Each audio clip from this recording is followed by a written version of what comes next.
Et si le succès financier n'était pas une question de ce qu'on sait, mais de la façon dont on se comporte? C'est une idée simple en apparence, mais qui change absolument tout. Pour vraiment la comprendre, on va plonger ensemble dans les leçons clés de l'ouvrage de Morgan Housel. Alors pour commencer, il y a ce paradoxe, un truc qui est vraiment au cœur de tout ça. D'un côté, on a un dirigeant au sommet de son art, avec toute l'éducation possible, qui finit complètement ruiné. De l'autre, un homme ordinaire, un agent d'entretien qui lui accumule une fortune de plusieurs millions. Alors forcément, la question se pose. Si ce n'est pas l'intelligence, si ce n'est pas la chance, ni même les connaissances financières, qu'est-ce qui a bien pu faire une telle différence? Bon, pour trouver la réponse, on va se pencher sur ces deux histoires. Et elles sont bien réelles. D'un côté, Ronald Reed, l'agent d'entretien du Vermont, de l'autre, Richard Fuscone, le grand dirigeant de Merrill Lynch, diplômé de Harvard. La stratégie de Ronald Reed, franchement, elle est d'une simplicité déconcertante. Pas de secret compliqué. Le gars, il a fait son boulot, il a vécu simplement, sans chichi. Il mettait de côté ce qu'il pouvait, il investissait tranquillement dans des boîtes solides, des valeurs sûres, et puis, il a attendu. Il a laissé le temps faire son travail pendant des dizaines d'années. C'est juste ça, le pouvoir incroyable de la patience. Et à l'exact opposé, on a Richard Fuscone. Lui, sur le papier, il avait absolument tout pour lui. L'intelligence, l'expérience, les diplômes, tout. Sauf que c'est son comportement qui l'a planté. Un train de vie complètement fou, financé à crédit, et une confiance en lui, disons, démesurée. Ça l'a rendu super vulnérable. Évidemment, quand la crise de 2008 est arrivée, eh bien tout le château de cartes s'est écroulé. Et voilà, on y est. Le point crucial, il est là. Ce qui a vraiment fait la différence entre ces deux hommes, ce n'est pas leur QI, c'est leur comportement. C'est aussi simple que ça. D'un côté, Ronald Reed était patient. De l'autre, Richard Fuscone était juste avide. Et ça, c'est la leçon numéro 1. Et ça nous amène directement au cœur du livre.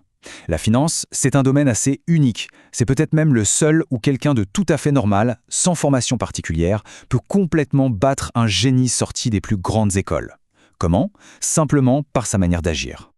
Le truc, c'est qu'on a tendance à voir l'argent comme des maths. On sort les tableurs, les formules, on croit que c'est une science exacte. Mais en fait, pas du tout. C'est avant tout un jeu psychologique. Nos décisions sont guidées par nos émotions, nos peurs, nos rêves, notre ego, bien plus que par un calcul rationnel.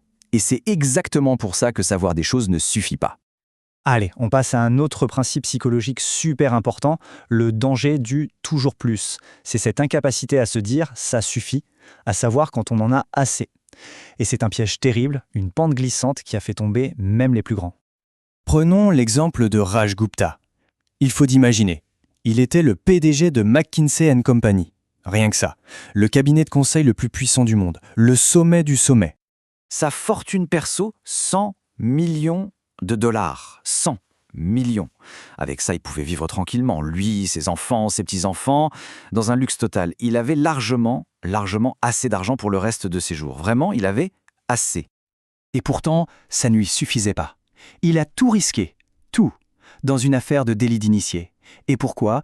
Juste pour devenir milliardaire.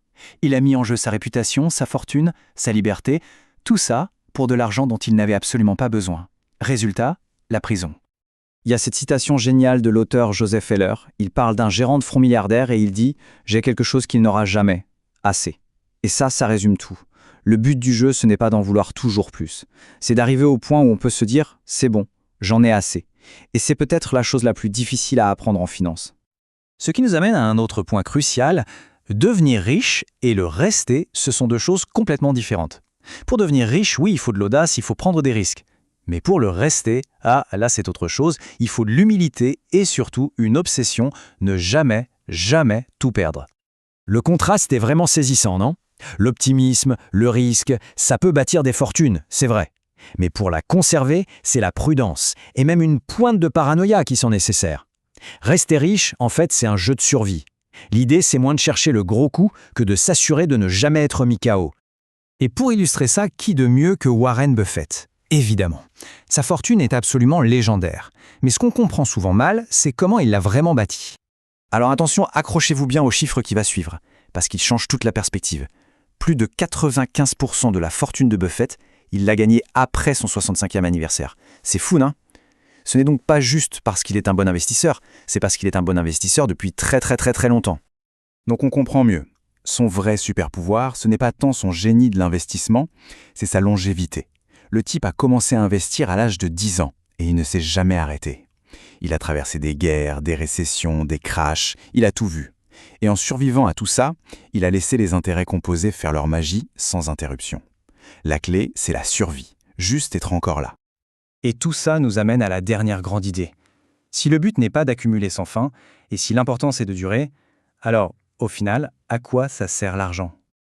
La réponse tient en un seul mot, la liberté. Pour expliquer ça, il y a ce qu'on appelle le paradoxe de l'homme dans la voiture. C'est assez fascinant. Quand on voit une voiture de luxe passer, on ne se dit pas « Waouh, le conducteur est cool ». Non, on se dit « Waouh, si j'avais cette voiture, les gens penseraient que je suis cool ». On utilise l'objet pour imaginer l'admiration des autres sur nous-mêmes. Au final, c'est une recherche d'approbation qui tourne en rond et qui ne mène nulle part. C'est pour ça qu'il faut absolument faire la différence entre être riche et être fortuné. Être riche, c'est ce qui se voit, le gros salaire, la grosse voiture, c'est le revenu. Mais être fortuné, c'est ce qui ne se voit pas. C'est l'argent qu'on n'a pas dépensé.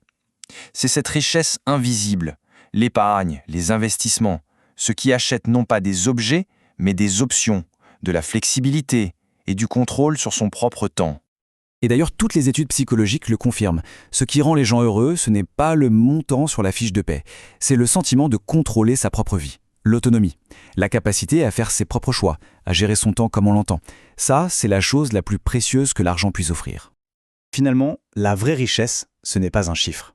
Ce n'est pas une somme sur un compte en banque. C'est cette liberté. La liberté de se réveiller le matin et de pouvoir se dire « Aujourd'hui, je fais ce que je veux ». C'est ça le but ultime. Donc la vraie question à se poser, ce n'est peut-être pas comment gagner plus d'argent, mais plutôt comment puis-je devenir plus libre.